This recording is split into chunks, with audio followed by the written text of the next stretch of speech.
નમસ્કાર દોસ્તો, tech Point Gujarati YouTube ચેનલમાં તમારું સ્વાગત કરું છું। દોસ્તો, મોબાઈલ દ્વારા આપણે ઈમેલ આઈડી કઈ રીતે બનાવવી આપણે આજે શીખવા જઈ રહ્યા છીએ અને પછી એ ઈમેલ આઈડી દ્વારા યુટ્યુબ ચેનલ કઈ રીતે બનાવવું। તો આ વિડીયો તમે પૂરો નિહાળજો। ઈમેલ આઈડી બનાવવાથી લઈને યુટ્યુબ ચેનલ મોનેટાઈઝ કઈ રીતે કરવું સ્ટેપ બાય સ્ટેપ સચોટ માહિતી આપીશ। હવે હું ઈમેલ આઈડી બનાવીશ એ તમે ધ્યાનથી જોજો। મોબાઈલ દ્વારા ઈમેલ આઈડી કઈ રીતે બનાવવું એ સરળ અને સાદી ભાષામાં હું તમને સમજાવીશ। તો ચાલો આપણે જઈએ મોબાઈલની સ્ક્રીન ઉપર। તો મિત્રો, આજે સૌથી પહેલાં આપણે મોબાઈલમાં યુટ્યુબ ઓપન કરીએ। યુટ્યુબ ઓપન થઈ ગયા પછી આપણે નીચે જમણી બાજુ અહીં ક્લિક કરો અને પછી આ સ્વિચ એકાઉન્ટ પર ક્લિક કરો। સ્વિચ એકાઉન્ટ પર ક્લિક કર્યા પછી પ્લસના નિશાન પર ક્લિક કરવાનું। નવું જીમેલ એકાઉન્ટ બનાવવા માટે આપણે ક્રિએટ એકાઉન્ટ પર ક્લિક કરશું। સૌ પ્રથમ પહેલાં આપણે ફોર માય પર્સનલ યુઝ માટે જીમેલ એકાઉન્ટ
તો મિત્રો, આપણું ફાઇનલી જીમેલ એકાઉન્ટ બની ગયું છે।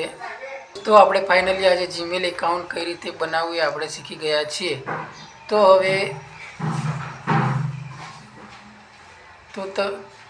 તમે આ વિડીયોને લાઈક, શેર, સબસ્ક્રાઈબ કરી તમારા અન્ય મિત્રોને પણ શેર કરજો।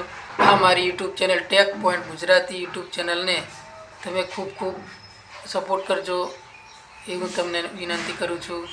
જય હિન્દ, જય ભારત।